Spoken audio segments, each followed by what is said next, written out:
Welcome to Fresh Take from What Fresh Hell Laughing in the Face of Motherhood. This is Margaret. And this is Amy, and we are so excited to be talking to Ali Wentworth. You guys know Ali from her iconic roles in Jerry Maguire, Office Space, and Seinfeld. She's the host of The Daily Shot on Yahoo, regularly stops by Good Morning America, and has written several books filled with wry self-help observations and tips. She's also the mother of 2 teenagers and is the host of the pretty new podcast, Go Ask Ali. Ali, welcome. Thank you so much. I'm so happy to be here as a guest and not the host. It's kind of nice, right? The guest, you're like, I'll just find out what they want to ask me. Yeah, I'm just going to lay back and sip on my whiskey, and I don't know what I'm going to answer, but here we go. It's mostly just lightning rounds of trivia, and if you get them right, you win. It's going to be real fun. Well, I need my husband here as my lifeline. Phone a friend. My first question is that, so Go Ask Ali is a Shondaland project. That's pretty exciting. How did you get to work with Shonda Rhimes? So I was talking about doing a podcast for a while, and Shonda and her company, were speaking to me about it. And it was going to, I think, be more, not funny, but more entertaining. And then when the pandemic hit, I called Sandy, who's Shonda's sister, and I said, you know what? At this point in time, I really think I want to do a podcast about something. And I had gotten COVID and I was very sick, and I was secluded upstairs in my bedroom for 3 weeks. And I could hear my 2 teenage daughters downstairs. And I thought, how the hell am I going to raise a teenager in a pandemic? And that's what that was my big aha moment. And that's when I got better. I called them and said, I think I know what I want to do. I think we've got it. Yeah. And it's going to morph because the second part of the season, I'm going to do how to have a relationship in a pandemic. Oh, good topic. I need that one. So let me know as soon as it's ready, because we're having some trouble in my house. I'm telling you, the more I talk to people, the more, people that had solid relationships are like, I can't find space for myself. People that didn't have such solid relationships are breaking up, or they want to break up. They can't afford for somebody to move out. I mean, so I'm sort of fascinated with all kinds of relationships. I even have, aging parents that I can't see or take care of. I don't, so yeah, that it's a whole other ground I want to cover. Why we have the pandemic. Where do your parents live? I have my mother and stepfather are up in Maine, and my father is in Washington, D.C. And my stepfather's 99 and my mother's 85. So they're like hunkered down way up in Maine. And they keep saying like, oh God, it's going to be so cold. We're going to be shut-ins. I'm like, you're not going anywhere. Here's the thing. You've got some practice. You've already been shut-ins. Yes. Now, have you done the drive to their house and stare in the windows thing? Yes. I just did that. I did the mask outside, just wanted to make sure that they had their, heater was working, the generator, that, it was all going to be okay, because it's going to be harder for me if I get a call this winter and have to drive up to Maine when there's, feet and feet of snow and stuff. Yeah. Standing in the yard in Maine in January is not a great proposition. It's not as fun. No. I don't care how cute your hats and gloves are. No. And going back to the relationship thing, we've been talking about this. So we started out, we've been a parenting podcast, and then COVID hit. And suddenly, we kind of had this moment of like, what are we doing? Are we doing how to deal with a picky eater? But there's really, everything's coronavirus now. And one topic, right? There's kind of no other topic. And I think with relationships and with your kids, one of the reasons it's so hard for people is because I got married at 37. So I had this very independent life where I did a lot of stuff without a husband and without kids. And I feel like the bargain I made when I got married was 32% wife, 61% mom. And then I did a lot of my own stuff still. And suddenly the expectation is that I'm 100% wife and 100% mom. And I find myself like, this is not fair. This is not what I signed up for. I'm in the same boat, sister. Yes. Okay, good. Listen, big up, fist bump through the Zoom window, because this is not fair. Yes. Well, it's interesting that you say this, because one of the things that I've been talking to people about is, for some reason in the pandemic, okay, so I think a lot of people feel the way you feel. I was 36 when I got married, and I had a career, and I got married, and I still feel that all the priorities are my husband and my kids. I could say to them, I was nominated for an Oscar and I want to go to the party. And one of my kids would be like, well, I don't feel well. You can't go. And George would be like, well, who's going to make dinner? Yeah. That's the night of my basketball game. So I already feel that way. But in a pandemic, a lot of women have been saying to me that suddenly we are all falling into our really antiquated gender roles. Exactly. Yes. Like suddenly, like the husbands or the life partners are saying, hey, what are you making for dinner? And the women are going, I'm sorry, what? What are you making for dinner? I'm on a Zoom, with my stuff, my work or my charity or whatever it is. And it just sort of became an assumption that women would just do everything during the pandemic. And I will say this, and I'm going to hero worship my husband for a second. When I was sick with COVID, and we have pretty traditional gender roles, George and I, we both work, but he works a lot harder than me. And I'm happy to kind of do the typical female stuff. But when I got sick, George, my husband, George Stephanopoulos, and we had 2 teenage daughters. For 3 weeks, I was in a room. So George had to take care of my 2 daughters, make 3 meals a day, do Good Morning America from our dining room. We had 2 dogs that he had to throw biscuits to so they wouldn't bark in the middle of a segment, with Pence. And, it was a lot. And he was amazing and did it all, and also realized how much work it was. Yeah. And did George never get sick? He was asymptomatic. Wow. Yeah. Which, if you're already feeling a little claustrophobic in your marriage during the pandemic, and then your husband gets sick and has no symptoms, and you get sick and you get pneumonia, it made me cranky. The not fair column is not working in our favor right now. Yes. I was like, oh God, he's never failed at anything. He doesn't even get any symptoms of COVID. Amy and her family also had COVID. We did an episode about it. Yes. And we just, in my family of 5, we ran the gamut from completely asymptomatic to, I have a long hauler. My daughter is 7 months later still having symptoms almost every day. How old is she? She's 13. Oh my God, really? All I tell people about this is like, the risk isn't 0. The risk is definitely lower, but it's, 0 plus my kid for sure. She has no underlying health issues or? No, because that's how we sort of keep the wolf from the door, right? We're like, well, I wouldn't die of it unless I have asthma. My kid would never get it unless they're already an incredibly sickly kid. Yeah, not the case. So yeah, it's deeply weird. And the hard thing for the caretaking parent is that they're handling everything. And the hard thing for the quarantined parent, I imagine for you in that room, is sort of like, is this as bad as it gets, or is it going to get worse? Were you sick sort of when they were still telling people don't go to the hospital and don't get help? Yeah. So I was sick very early on.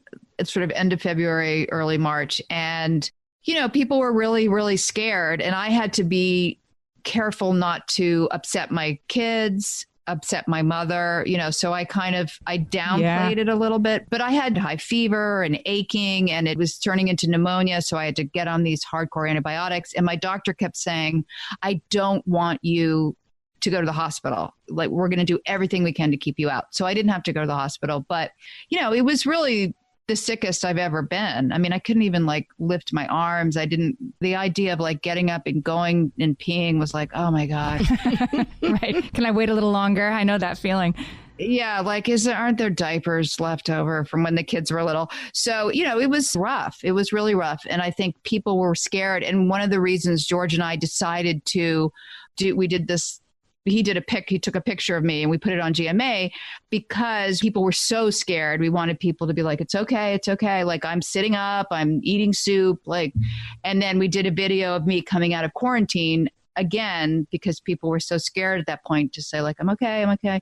But it was interesting to be so isolated too. Usually when you're sick, even if you've got symptoms, you kind of, you'll sit apart from your kids, or you're like, mommy doesn't feel well, but you can watch this movie with me. But, I didn't see them for 3 weeks. Wow. There was no contact. And were they frightened, or were they I found that my teenagers, when my husband and I were both sick at the same time, they were like, you're not that sick. It's not come on. Yeah, those were my kids. Yeah, I guess because that's the safe place, right? They can't accept that you could really be that sick, so therefore you're not. Yes. And because I'm talking and, I'm okay. You're drawing breath, so. But yeah, there was a lot of laughter coming from downstairs. At some points, I was like, that's not very nice. But yeah, that's how they protected themselves. Yeah. Was to be like, it's okay. She's like, we're fine.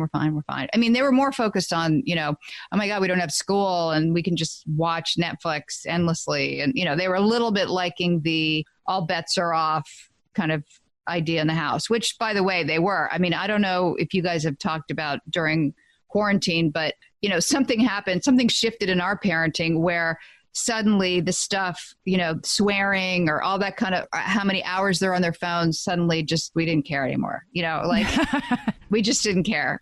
I think that was a lot of people's journey. We talk about I went to documentary films. Somehow that was going to save me. You guys can just watch documentaries. And 4 days in, my kids were watching a guy who teaches a dog how to surf. I'm like, I'll count it. I'll allow it. Let's call that a documentary. And then it slid into YouTube all day. Oh my God. I tried to hold the line because I wasn't sick. And I kind of went into my okay, homeschooling, rustic mom, I'll make my bread. I'll teach the children math. And then, 4 days later, it was just an absolute free for all. Yeah, no, before I got sick, I was that too. Yeah. I was making bread and I was like healthy kale salad and we're only going to watch black and white, old films. And then it's became eating cereal over the sink and watching The Hangover 3 on a loop. And it was just it works. Yeah. And it was like, you know what? We're all freaked out. We're all tired. I'm just like, I'm not going to hold the reins so tight.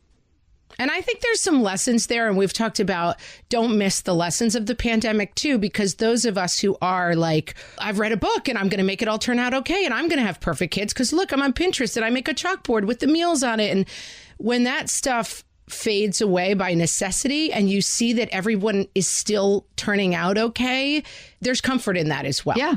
Our kids haven't become feral monsters who don't know how to speak anymore because we stopped making a chalkboard with the list of available soups in the kitchen. Right. Oh, my God. Did you do that? Oh, no, I never did. But I'm just saying everyone who listens to the podcast knows I don't serve any food. But I feel like my feeling that all the Pinterest moms were out there being good moms and I was just kind of lame and my kids would, turn out terrible because they don't speak Mandarin.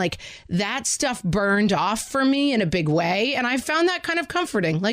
Oh, I think everyone's kind of now at my level and look, we're all fine. Yeah. I also think that unfortunately for me, that burned off before the pandemic. But, there was a little bit of, hey, we're surviving something that we have sort of no idea how to deal with and haven't as a country since 1918. So my feeling was anything my kids needed to do to deal I was like, fine, do what you got to do. So we were all eating ice cream every night when I got better. So me and my two girls would decide what kind of ice cream we're going to have tonight. So we mint chocolate chip, caramel cone, whatever it was. And then we go sit in the living room, we pick a movie. And then I went and had my checkup in September and my cholesterol was 360. Oh, no. And my doctor was like, what were you doing? And I was like, well, I was having a bowl of ice cream every night with my daughters. That's how we bonded. That's how we got through it. She's like, yeah, well, you can't do that anymore. That might have to get dialed down a bit. Yeah, she was like, COVID is actually safer than the amount of cholesterol you have. Of caramel cone you are ingesting. Than the pate that you have made yourself into. I know. And I thought, oh, wow, I allowed myself the same rules, which don't really apply at my age. The minutia of parenting has relaxed a little bit. Let's take a break. When we come back, I want to talk to you more, Ali, about the parenting the teens through this time. And it sounds like it's going pretty well, but I want to talk about what's hard also. Yeah. Okay, so we're back with Ali Wentworth. Ali is the host of Go Ask Ali, new podcast. And I wanted to ask you about your teenagers because you kind of talk about how we have to sort of help them with their mental state right now. And I think we're exposed to a lot more of it, like the freakouts about the math quiz, like they're happening at my dining room table. I'm seeing them. There's more distress. I'm also privy to more of their distress because we're together all the time. And I do feel I feel the responsibility of helping them through it and probably taking on more of it than I should. So how do we draw the proper boundaries between ourselves and our teenagers who are trying to self-actualize away from us when they kind of need us in some ways more than ever? Well, this is the problem. This is what's so difficult. I mean, I can tell you what I've done, which is my kids are remote learning. And so I didn't want them to do school in their bedrooms because I didn't want that space to kind of all be one thing. I was trying to separate that a little bit so that, one's in the dining room and one's in another room. And I'm just like, that's school. And then this is where you sleep or you FaceTime your friends or whatever. And let's try to keep that separate. But that being said, they are not with their friends. So I found that my eldest daughter, she now comes to me with the tea, as she says. Like she comes to me as like, anyway, and then he called me and I just don't feel comfortable, and I'm like, oh my God, as much as I want to be close to her, like this is for her friends. You know what I mean? Like I can't dissect this boy anymore. I've been talking about him for weeks. This is not the right role. And you're also probably from your perspective, like, OMG, I know how this turns out. But like, she's kind of got to figure that out for herself. But I know sometimes my kids talk to people. I'm like, that's not a thing. Move on. But I know that's not the right response. But that's right. That's why they need to parse it with their friends. And also my advice to my kids right now is actually not appropriate. So there's that. There's a little bit of like, go talk to your friends, which is why I've let, FaceTime and phone time be a little looser because they need that social life. But, it gets complicated. My daughter's applying to college and she's really, really stressed out. I have a kid applying to college too. It's intense. Yeah. And the stress is in our house, which it would be anyway, but there's no relief from it. Mm-hmm. Like she doesn't go to school or she doesn't go out with her friends and blow off steam. And, it's all in here. And the interesting thing I noticed was I can separate more from my kids' stress and stuff. For some reason, I can, maybe because I've always had anxiety, that I see it in my kids and I go, you can deal with it. Whereas my husband internalizes everything. And because now we've been living with our kids without any outlet, George is much more there for them. And, they're not used to waking up and having breakfast with their dad, especially during quarantine. And so he's sort of, in one way, it's great. He's created such a strong relationship with his daughters because, we've been quarantined together. But another way, he's like having the kind of conversations like me that we go, oh, they should really be talking to friends. And then he internalizes it. You know what I mean? Then he's like about to cry. And I'm like, this is not happening to you. You know what I mean? Like you're okay. It's not, God, what's it triggering from your life? So it's just a lot of emotion all the time. Yes. And and I have younger kids. Mine are 8, 9, and 12. And they're really not ready to socialize with their friends via text. My 12-year-old has started doing it. It's not going great. It's a lot of kind of nonsense. And, it just goes wrong really fast because they don't really have the practice of doing it. And my 8 and 9-year-olds don't do it at all. And I do think, one of the things we talk about a lot is separating ourselves from these relationships. And here we are right in the middle of them where they're other person, where they're go-between between these people. And I think, again, we have to sort of take this time out of time and say, we're going to eat our ice cream, maybe a little bit less, depending on what Ali's doctor says, maybe a little less ice cream. I'm getting a new doctor. Yeah, or get a new doctor. That's probably the way to go. But like, we're going to just kind of be on cruise control now and all try to do our best because there is something so unnatural about this for our kids. And we have a lot of listeners who have really little ones and they're trying to deal with, I keep thinking like thoughts and prayers to the 3-year-old moms out there because we keep getting comments like, I can't play any more Uno. And I don't know what to tell people. I think that most of what we can do now is do our best and just try to kind of find some sort of cruise control that we can zen out in. Yeah. And forgive ourselves a little bit. You know what I mean? Take the pressure off ourselves. Good point. The other thing is with little kids, this is what I would do if my girls were that little. I think I would do some kind of a pod situation. So at least I could be with maybe 2 or 3 other moms and their 3-year-olds so that, the responsibility of interacting and playing is not only on you. You can sort of like, here's another 3-year-old you can drool all over or, fight over this cube. And then you have the mothers to kind of go, oh my God, I'm exhausted. Or, that's what I would do. If you could find those people and they were safe to you, I would try to sort of raise my kids right now under the it takes a village. I think that's right. And I have found we were in full quarantine in the spring, and now my kids are hybrid. So they're only going 2 days a week, but it's a different world. The fact that they have 2 days where they're out of my world and with their friends. And so I know a lot of people, California, lots of other places are not sending their kids to school, but I think that's a really good voice to give to people, which is it is as hard as you think it is. And you've got to find some valves. So whether that's a pod or, you know, even if you can only do it as like a Zoom group that's once a week and you kind of leave them alone and they're allowed to make weird animal noises to each other for an hour, that valve, I did not realize. You know how when you have a little baby and you're so tired and then you finally start sleeping and it's like Oz, like you walk out of the black and white house into Technicolor and you didn't even realize how bad it was. Yeah. And that sending my kids back to school, I feel like I didn't even realize how crazy it was in our house until we broke the fever. And so I think that is really good advice. And I know for people, they hear it, and we have people in every situation, right? You're on military bases. You've got a spouse who's deployed. You've got a really bad outbreak in your town. There's a lot of factors, but putting yourself in that mindset of where can I find that valve for that situation, I think is really, really good advice.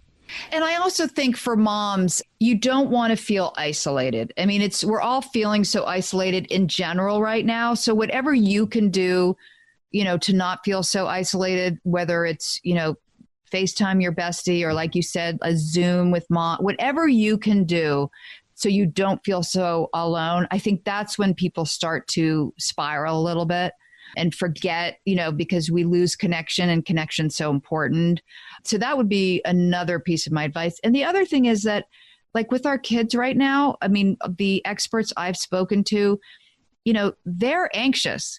They may not show it, but they're anxious. And there is an anxiety undercurrent in our world right now. And even though our children aren't displaying it, you know, they don't have to be like hitting themselves in the head or crying, or they are feeling it. And so I'm from the mindset of these kids are anxious. They know there's stuff going on. They're scared. They're uncertain. They know we are scared and we're uncertain. So if you can find moments of giving them laughter and joy and whatever that is. I mean, listen, that's why we did the ice cream and the movie thing. I didn't want to eat that ice cream. No. You did it as a service to your children, and that is noble. As a service. I think the word hero should probably be used here. Well, it's a hashtag with my name. If it fits. Yep. I let my 13-year-old watch the new Borat movie and then the old Borat movie, which definitely the pre-pandemic me would not. I mean, I think he's a genius, but I would not have allowed a 13-year-old to see either one of those. But yes, I was like, they're going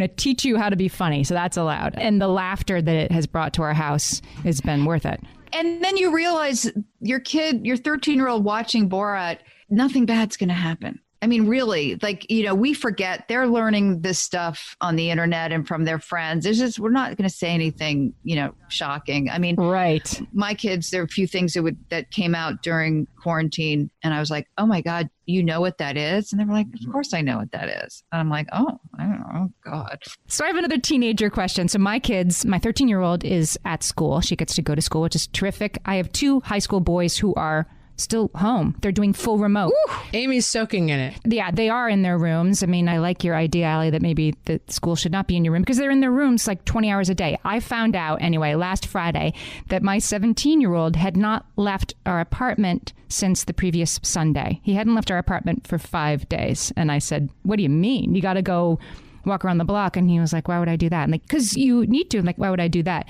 And so I'm trying to force these sort of... Because you're a human being. There's air outside. Because you need to see sunlight. And that's when he gets like, can you just leave me alone? Like, yeah, I guess I am kind of, you know, up his hindquarters about doing this. Like, I think you should be doing this. And he's like, I'm here with my Snapchat on my bed. I'm good. And I don't know when to leave him alone and when to say like, no, this, I insist. I know that's hard because yes, we also are their parents and their frontal lobe has not completely formed and we actually do know what's right for them. So, you know, you got to eat vegetables. You got to get your vitamin D. Like these are just things you have to do right now. I mean, it's interesting. Obviously, I don't have boys. I always think, and it could be my daughters would say I'm totally sexist, but I feel like teenage boys need to run around a little bit.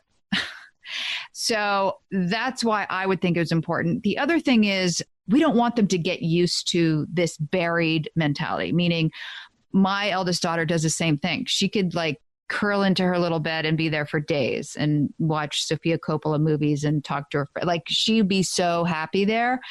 I just don't want that to become like the comfort place. You know what I mean? I don't want her to go to college and that's where she's going to live.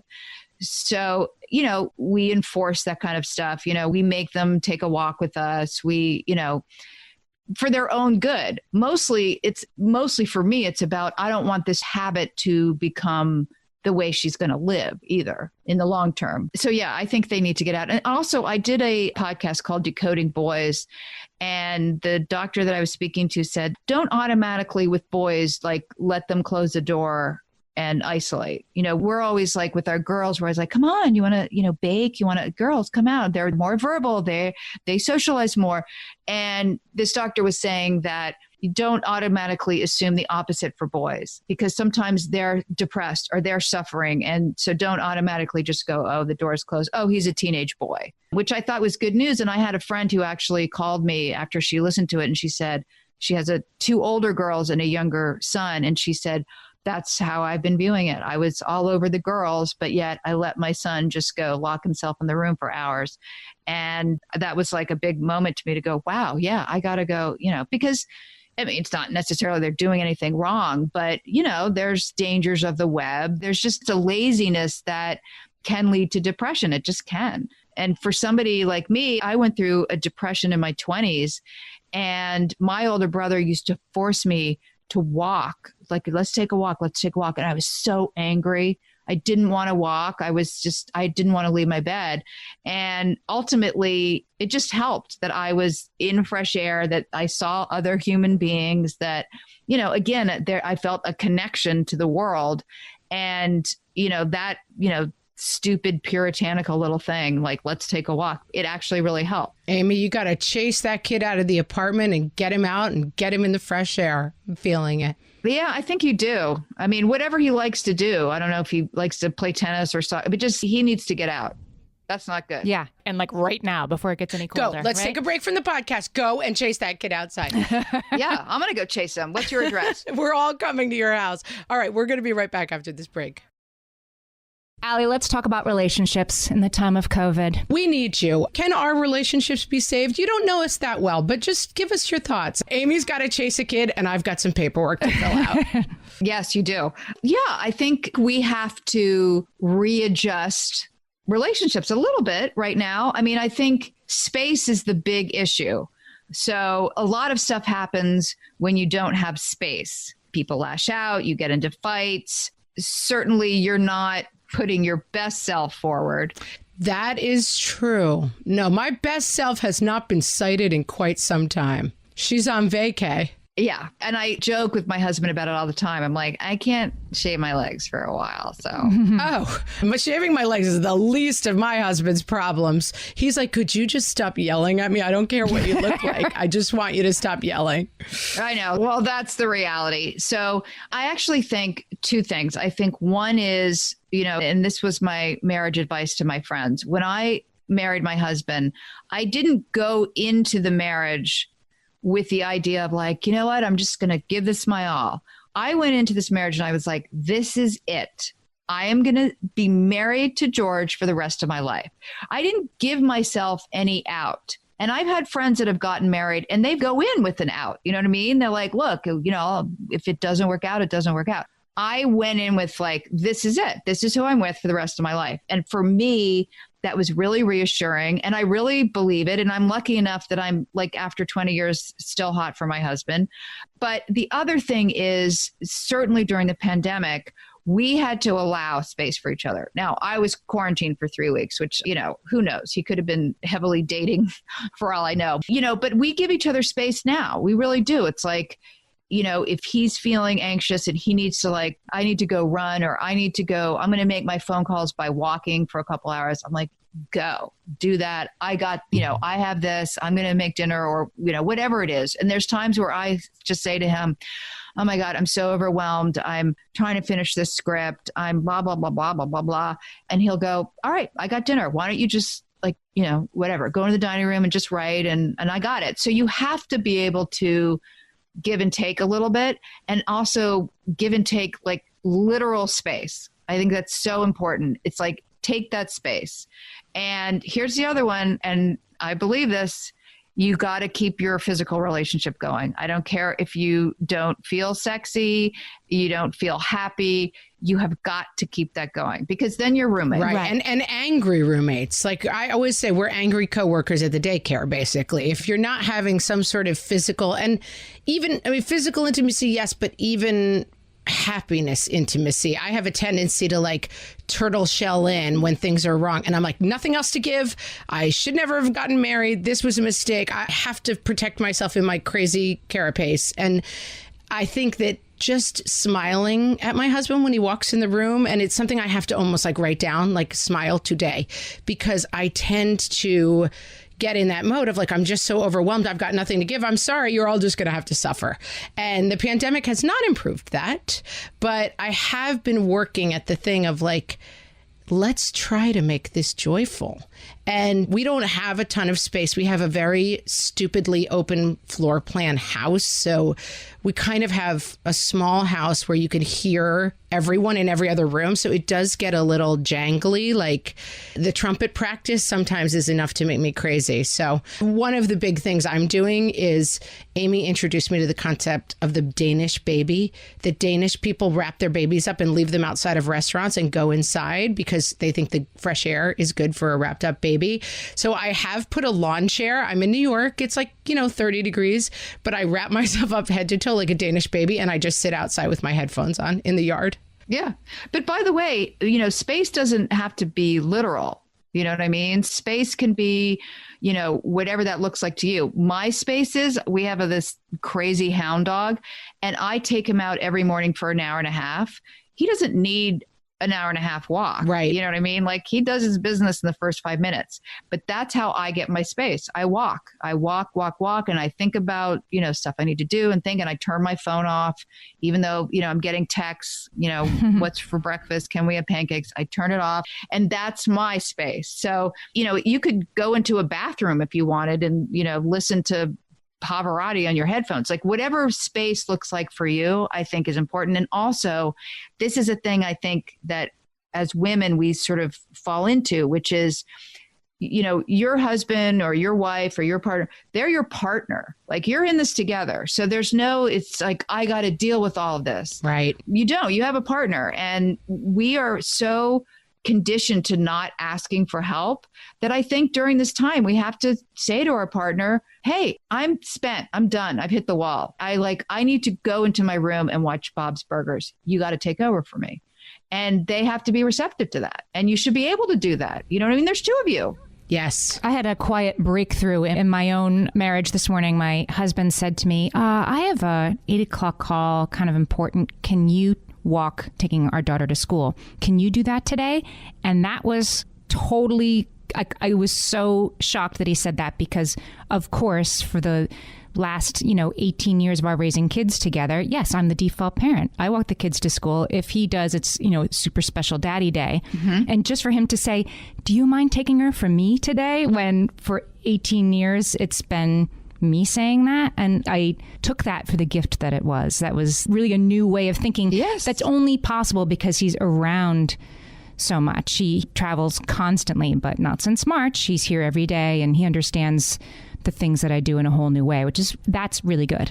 And if you appreciate it and you reinforce that, it'll happen more often. And then it'll be his pleasure to do it. And then, you start to even out the playing field in terms of, the other thing is, I will say in this pandemic, the one thing I was sort of on top of with my kids was, hey, chores, you know what I mean? Like, hey, we're all in this together. I'm happy to make dinner, but you guys, you can do the dishes. And here, this is a toilet wand. Let me show you how it works. This mysterious item will now be part of your life. Yes.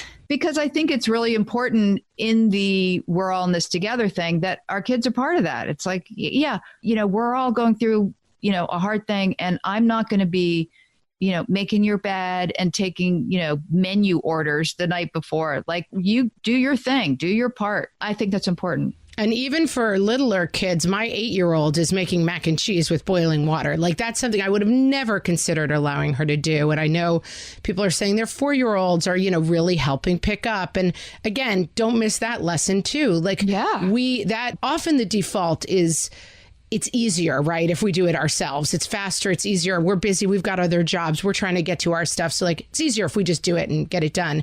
But now we can't get our stuff done. And I think that's right. I think the big thing, and we coming to it, is giving voice to stuff, saying to my husband, I am so sorry, but I am at the breaking point and I'm going to go Danish baby for an hour, and please don't talk to me. I'm not mad at you, but I have to have some alone time.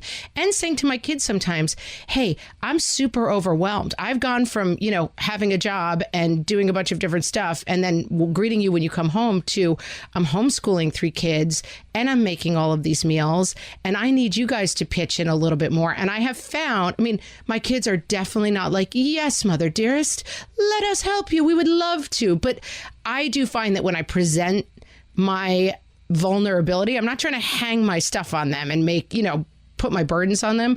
But when I present a little bit of vulnerability to my family, it's a nice access point for them I find they're more willing to help me out. Yes. And by the way, the other thing is I use humor to parent, because if you get tired of, being mad, and humor works incredibly well.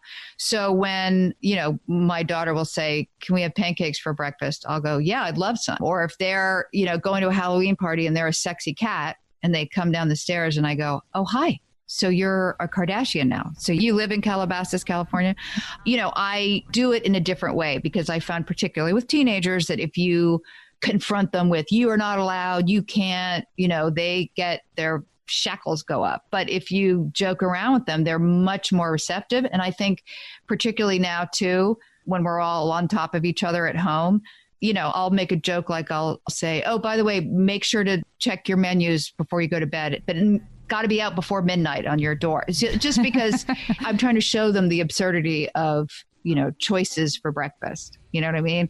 And in relationships, this has been, I sound like I'm about to get a divorce from my husband. Everyone knows my husband is the nicest person in the world. I am the problem child because I am mentally unstable, and you're the monster. We've established it. I am a monster now, currently locked in a cage, and I'm not doing great, guys. But my husband is super sweet, very even tempered, and just like a solidly good guy. So the only problem is he's now living with like a rabid tiger. And so I do find too that in trying to joke around more and come from that place of humor. And someone had a quote on their wall or something that was like, to be married to your hero. And it just stuck with us. And so it's become our default language, where like he leaves, whatever, the groceries outside and they all melt. I'm like, to be married to my hero. Yeah. Just another great day of being married to my hero. And it's a language that says like, I kind of hate you, but also we're kind of still on the same team and in this together, and we can recognize the absurdity of it. Absolutely. Versus like, let's have a screaming fight about what you did, which is really a simple mistake that I could have done too. Yeah, no, I have the exact same thing. Also, you can choose whether like my husband will sometimes say to me, oh, so you want to have a fight right now? You know what I mean? Like, that's the point of this, because you can kind of choose. It's like, oh, whatever. He locked the keys in the car. I could get incredibly enraged, which is just, back taxes of other things. Or I can just go, oh, all right, let's call AAA. Right. You got to pull out the suitcase and just start flinging stuff from the bottom. Yeah. And sometimes it really is a choice. Really. I love that, back taxes of other things. It's an apt metaphor. Right. Let me look in these files. Yeah. They build. And the next thing you know, you're like screaming at him because, he left his boxers on the floor in 1984 and, he has no idea. Which was wrong of him. Let's be clear. It was wrong. Yes. I've even gotten better at that, though, in the pandemic, of having the fights that are about the back taxes, so to speak, and then sort of, being like, okay, it's a pandemic. I'm just going to compartmentalize the part that happened before 7:15 this morning. And then at 7:30, walk in the kitchen and be like, oh, hi, I'll make you some coffee and like start over. It's a pandemic. Everybody has several passes that they can use at their will during this difficult time. I do the young Frankenstein thing, where he's like, whatever happens, do not open the door. Do not let me out of the room. Yeah. And I'm like, sometimes I'll just say to my husband, it's not a good day. Whatever happens, just run away from me. Just separate, like whatever happens, it's not going to go well from my point of view. So be warned. And the other thing is you got to say, I love you a lot, even if you don't feel it. Oh, yeah. You know what I mean? I love you. That's it. Yeah. Because you do love him. You do love him. That's the bottom line. You really do. Yeah, the pandemic's not his fault, Margaret. Newsflash, you're right. I mean, are we sure of that? I feel like we haven't totally gotten to the roots of this thing. We're not 100% sure. I mean, I want more evidence, but I take your point. Ali, tell us about what you're working on these days and where we can find the podcast and you all over the place. I'm working as a short order cook, but also come over. Yes. My podcast is Go Ask Ali, and you can find it wherever you subscribe to your podcast. It's Shondaland and iHeartRadio. I'm also writing a TV series that has been keeping me very busy that will star Deborah Messing. And so I've been writing a lot. Oh, amazing. I love her. Yeah. And growing a family and just trying to keep it all together. I actually really miss acting, performing, but there's nothing to do right now. So, but yeah, that's pretty much what I'm doing. So that's my life. It's been so fun talking to you. And I feel like I actually got a lot out of this. I'm going to go say I love you to each of my family members, like a lot today. I think I maybe have let that be implicit. My family's going to be like, what's wrong with you? And I'm going to be like, we had Ali Wentworth on the podcast today, okay? Love you. I love you. We love you. Well, I mean, you haven't started taking my medication yet, but yes, we can start with I love you and then work from there. Ali, thank you so much for joining us today. It was really a treat to have you. Thank you, you guys. It was a treat to be here. I really appreciate it.